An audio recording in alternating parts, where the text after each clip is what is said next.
अन्याय होतोय, 95% मात्र खूप मोठी भाव परिस्थिती आजच्या 21व्या शतकामध्ये ती निर्माण झालेली आहे.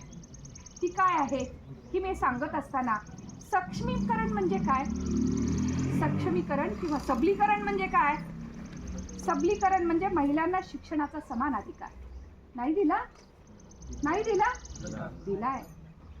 सगळीकडे समानता निर्माण झालेली आहे.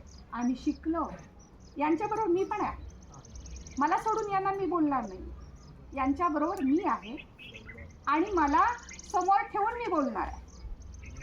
काय सक्षमीकरण झालं, आम्ही काय शिक्षण घेतलं आणि हे सक्षमीकरण शिक्षणाचं समानतेचा अधिकार आम्ही प्राप्त केला. शासनाने तो आम्हाला दिला, समाजाने सुद्धा तो आम्हाला दिला, पत्करला.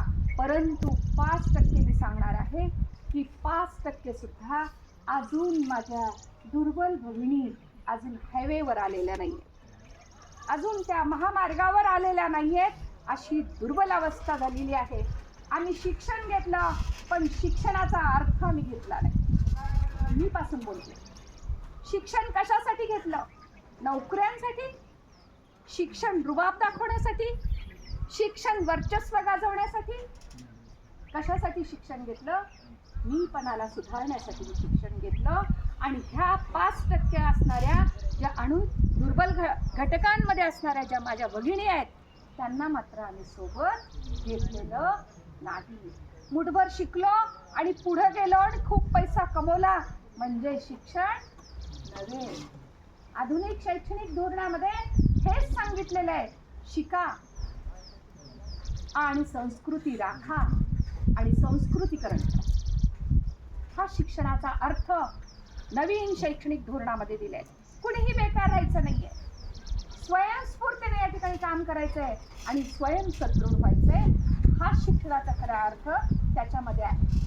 आम्ही सदृढ शिक्षणाने कशा पद्धतीनं व्हायला लागलो, हा आत्मचिंतनाचा आज विषय होऊन बसलेला आहे. हे आपण एक एक घटक या ठिकाणी पाहणार आहोत. आर्थिक स्वावलंबन आलंय माझ्याकडं, आर्थिक स्वावलंबन माझ्याकडे आहे.